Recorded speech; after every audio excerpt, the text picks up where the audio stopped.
Hello everyone. இன்றைக்கி நம்ம lunch வந்து என்ன பார்க்க போகிறோம் அப்படின்னா, ரொம்பவே நல்ல ஒரு ஹெல்த்தியான ஒரு வெண்டைக்காய் புளிக்குழம்பு தான் வந்துட்டு எப்படி வைக்க போகிறோன்னு சொல்லி பார்க்க போகிறோம். வாங்க எப்படின்னு பார்க்கலாம். அதே மாதிரி வெண்டைக்காயில் வந்துட்டு நிறையா வந்து ஒரு பெனிஃபிட்ஸ் இருக்குது. என்ன பெனிஃபிட்ஸ் அப்படின்னா பார்த்தோம்னா, இப்போ ஹீமோகுளோபின் வந்து ரொம்ப கம்மியாக இருக்கிறவங்க வந்துட்டு வெண்டைக்காயெலாம் வந்துட்டு நம்ம வீக்லி 3 டைம்ஸ் இந்த மாதிரிலாம் ரெகுலராக எடுத்துக்கிட்டோம் அப்படின்னா நல்லா ஹீமோகுளோபின் நல்லா இன்க்ரீஸ் ஆகும். அப்புறம் சுகர் பேஷண்ட்டுக்கு வந்து இது ரொம்பவே நல்லது. வெண்டைக்காயில் வந்து அதுலேயே அந்த இன்சுலின் கண்டென்ட் இருக்குது அப்படின்றதுனால சுகர் பேஷண்ட்டுக்கு அது ரொம்ப நல்லது. அப்புறம் வந்துட்டு வெண்டைக்காய் வந்துட்டு நார்மலாக சில குழந்தைங்களுக்குலாம் வந்து பிடிக்காது. ஒரு மாதிரி ஃப்ரை பண்ணி கொடுத்தோம், அது ஒரு மாதிரி அவங்களுக்கு வந்து அந்த எப்படி சொல்கிறது, அந்த மென்று சாப்பிட்றதுக்கு அந்த மாதிரி தெரியாத குழந்தைங்களுக்குலாம் வந்துட்டு இந்த மாதிரி நம்ம வந்து ஒரு குழம்பு மாதிரி வச்சு கொடுத்தோம்னா அது வந்து நல்லா பாயில் ஆகிருக்கும். குழந்தைங்களுக்கு வந்து முழுங்குறதுக்கு ரொம்ப ஈஸியாக இருக்கும். குழந்தைங்களுக்கு அதை கொடுத்தோம் அப்படின்னா அந்த கான்ஸ்டிபேஷன் ப்ராப்ளம்லாம் வராது. அது வந்து ரொம்ப ஈஸியாக இருக்கும். ஏன்னா குழந்தைங்க சில நேரம் வந்து கரெக்டாக கான்ஸ்டிபேஷன் மோஷன் கரெக்டாக போக மாட்டாங்க. அப்படி இருக்கும்போது அவங்க வந்து சரியாக ஃபுட்டு எடுத்துக்க மாட்டாங்க. அப்போ அவங்க சில பிள்ளைங்களுக்கு வந்து பனானா, இந்த ஆரஞ்சஸ் இந்த மாதிரிலாம் கொடுப்பாங்க. அப்படி கொடுத்தோன்னா குழந்தைங்களுக்கு சீக்கிரமாக சளி வச்சுருக்கும். அதனால இந்த வெண்டைக்காய் இந்த மாதிரி வச்சு கொடுத்தீங்க அப்படின்னா உங்களுக்கு வந்து இந்த கான்ஸ்டிபேஷன் ப்ராப்ளம்லாம் இல்லாமல் இருக்கும். சரி வாங்க இந்த குழம்பு வந்து நம்ம எப்படி வைக்கலாம்னு பார்க்கலாம். இப்போ வந்து ஒரு ஆயிலெலாம் ஆட் பண்ணிட்டு அதில் கொஞ்சம் வெந்தயம், அப்புறம் கொஞ்சம் ஆனியன், அப்புறம் ஒரு ஹாஃப் தக்காளி போல் வந்து நான் ஆட் பண்ணியிருக்கேன். புளிக்குழம்புக்கு வந்து தக்காளி வந்து ரொம்ப அதிகமாக ஆட் பண்ணணும் அப்படின்றது தேவை கிடையாது. கம்மியாக ஆட் பண்ணாலே போதும். அப்புறம் வந்து எல்லா ஒரு குழம்புக்குமே நீங்கள் வந்து கருவேப்பிலை வந்து ஆட் பண்ணுங்கள். கருவேப்பிலை ஏகப்பட்ட வரைக்கும் பெனிஃபிட்ஸ் இருக்குது. மெயினாக லேடிஸ்க்கு வந்து கருவேப்பிலை சாப்பிட்டோம்னா லேடிஸ்க்கு வந்து மெயினாக என்ன வேணும், முடி இப்படி தான் எல்லாருமே இருக்கும்.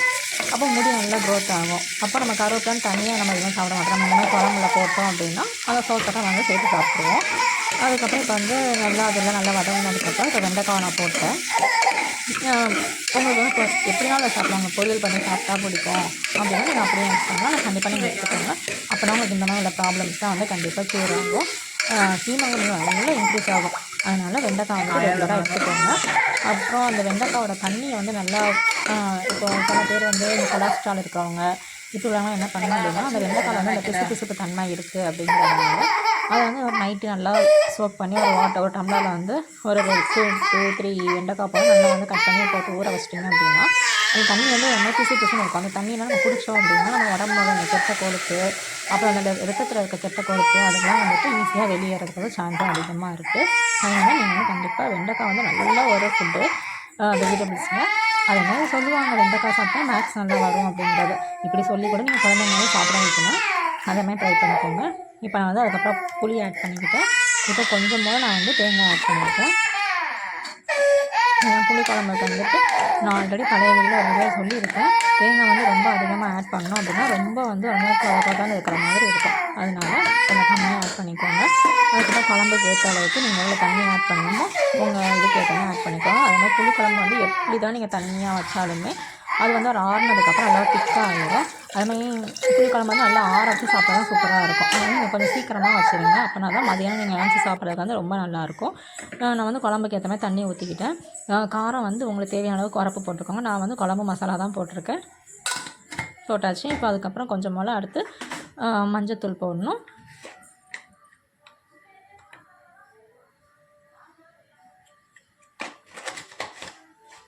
அப்புறம் குழம்புக்கு தேவையான அளவுக்கு சால்ட்டு. நீங்கள் வந்து நல்லா காரம் நல்லா சாப்பிடுவீங்களா, இல்லை வந்து கரெக்டாக தான் எடுத்துக்குவீங்களா அப்படிங்கிறத நீங்கள் வந்து கண்டிப்பாக கமெண்ட்ஸில் சொல்லுங்கள். நான் வந்து மோஸ்ட்டாக எல்லா வீடியோவுமே சொல்லியிருப்பேன். நாங்கள் வந்து காரம் அதிகமாக ஆட் சாப்பிடுவோம் அப்படின்றதுனால வந்து எல்லா குழம்புக்குமே காரம் வந்து நான் வந்து அதிகமாகவே தான் போடுவேன்.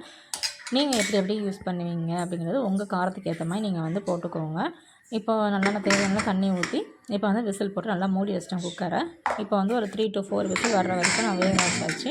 இப்போ குழம்பு வந்து இந்த மாதிரி பாருங்கள், எவ்வளோ தண்ணி ஊற்றிருந்தா அதுவே இவ்வளோ கட்டியாயிருக்கு.